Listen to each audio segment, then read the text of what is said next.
Chapter 9, Spilled Beans. On Dada's nights off from work, our dinner table was usually a laugh riot. Dada loved making us clutch our bellies with his seriously corny jokes and puns. Unfortunately, tonight the dominant sound around the table was the scraping of forks on plates as we all picked at our food. Even Jasper was not his usual bubbly self. He quietly mashed his peas as he picked them up one at a time and navigated them from the high chair tray to his mouth. About 7 o'clock, the sound of the phone ringing cut through the silence. Dada went to answer it. I wondered if he was hoping, as I was, that Mr. Minnelli would be on the phone begging him to come back to work because the dinner rush was too much to handle without him. I listened closely to Dada's side of the conversation. Hello? Yes, this is the Fuller residence. Yes, this is her father. Uh-huh. Really? No, she didn't tell us anything about it. Dada turned to me with a quizzical expression. Yes, yeah. I knew that. We all know, but... Uh-huh. Yes, my wife is here. We're all here. Okay, hold on. Dada put his hand over the phone and said, Is your teacher Mr. Bob? He wants to be put on speaker so he can tell us all something at the same time. That all right with you, Mango? Unable to speak because I was taking a big gulp of iced tea when I heard Bob was on the phone, I nodded. Dada pressed the button for the speaker and said, Okay, you're on speaker. Bob's voice burst into the room, loud and enthusiastic. All right, fantastic. Hi, Mango. I waved to the phone as if he could see me. I was telling your father about your surprising audition this afternoon. Mom's brow lifted as she looked at me. Audition? What audition? Dad shushed her. After a grueling casting session with my co-author, Mr. Ramsey, we finally have the play cast. We fought tooth and nail over each role, except one. We immediately agreed that your voice is fantastic and you are our star. We want you to play Juliet. Mom's hand flew to her mouth. Dada smiled, all of his beautiful white teeth with the gap in the middle sparkling at me from across the room. I gasped, and when I tried to speak, the only thing that came out was a big, loud burp. Mom looked horrified. Dad turned away to keep from laughing out loud. I was so embarrassed. Had Bob heard that through the phone? Whoa, came through the speaker. That was one big healthy belch. Yep, he heard. So what do you say, Mango? Are you up for being our star? I didn't know what to say. Mom and Dada stared at me, and even Jasper had stopped smushing his peas. They were all looking at me, waiting for an answer. I was stunned. I was confused, and all of a sudden, I was crying. Was I crying tears of joy at being cast in the lead role? Tears of fear at being offered the leading role in the school play? Tears of regret because I knew I had to turn down the role? Or were there tears of embarrassment? I guess I would have to say all of the above. My feelings were spinning, doing flips and jerking all around like a crew of breakdancers. Bob was still on the line. Mango? Mom picked up the phone, took it off speaker, and spoke into the receiver. Yes, she's okay. Just a little overwhelmed. Thank you so much for offering this opportunity to Mango. Let us talk it over, and Mango will let you know in the morning. Sure. Okay. Thanks for calling, Mr. Bob. Goodbye. Dada sat down at the table as Mom clicked off the phone. Jasper smushed a handful of peas and threw them in my direction. I think they landed in my hair, but I was too bewildered to do anything about it. Dada leaned over to look into my eyes. Why didn't you tell us you auditioned for the school play today?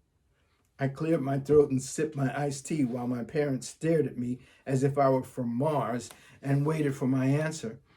I was going to tell you about it, but after the news about your being let go from Minnelli's, it just seemed so unimportant. Of course it's important, Mango. This is a great opportunity. Mom sat across from me and continued. I always said you had a wonderful voice. I just never knew you wanted to sing or be in shows. I didn't. I don't. Really? Dada said with his head cocked to the one side like a puppy's. I always suspected you wanted to be on stage. Otherwise, why all those concerts in the bathroom every morning, waking me up from a sound sleep sounding like an angel, my own personal Beyonce alarm clock? No, I don't. I can't sing in front of people. Dada said, but you auditioned. You must have wanted to at least try. I was tricked into auditioning. I think Brooklyn wrote my name on the list as a joke, as a way to embarrass me, but I didn't want to let her win. So I got up and sang. Mom banged her fist on the table. Yes! That's my girl. I'm so proud of you, honey. That's nice, Mom, but I'm not going to do the show. I'm going to turn it down. Oh, no, you're not, she said. Why would you do that? Dada asked, tilting his head to the other side. I took a deep breath and looked at Dada. Because with you being out of work and Mom going back to work, I can't stay after school every day when I should be here helping with Jasper. You need me here so I can have time to get, so you can have time to get your restaurant started and do your catering or whatever. Oh, honey, I would never ask you to give up something so wonderful. Trust me, you can be in the play. We'll be fine. But I don't want to be in the play. Well, you shouldn't have auditioned, Mom said, standing up and putting her fist on her hips. Once you stood on that stage and sang you were committed, you know I can't stand a quitter, Mango. This may be the one and only play you do in your entire life, but you gave your teachers a choice and they've chosen you. You are committed. I don't want to hear another word about quitting. You are going to play Juliet. Case closed. She picked up Jasper, his face and hair covered in green pea mush, and carried him to the bath. Dada and I watched Mom go. I turned to look at him. From his exasperating expression, I believe I could spy a crack in their united front. So I poked my finger into it. Do I really have to do the play, Dada? I never really wanted to be an actor or sing in front of people at all. I'm too afraid to do anything like that. He stood and rubbed my shoulders. It's up to you, Mango. You take your time tonight and think about it and decide what you really want to do. I'll speak to your mother and we'll abide by your decision. He started to leave the room but turned back. You know, sweet one, fear can be a speed bump, a hill, or a mountain if you let it. But remember, any mountain can be climbed one step at a time. After he left the kitchen, I just sat for a while trying to decide if the level of my fear was a speed bump, a hill, or a mountain. I started clearing the table, thinking about all that had happened in just one day. I had gone from down in the dumps to higher than a cloud to sliding into a pit of depression only to be flung back up into the stars again. Talk about a roller coaster. This one had a 350-degree loop-de-loop and a death drop. As I washed the dishes, one thing made me smile, thinking of how foolish Brooklyn would feel when she found out her stupid prank had backfired and possibly made me the star of Yo Romeo. Lying in bed that night, I had a hard time falling asleep. Not because of the decision I had to make, but because I could hear my parents arguing in the next room. The sound was muffled, but I knew in my heart the argument was about me. My parents arguing always triggered my worst habit, biting my fingernails.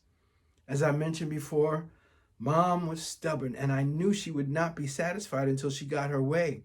She never agreed to disagree with Dada. I chewed the nails on my right hand to the nub while I lay in bed, trying to decide what would really be the best thing to do for my family.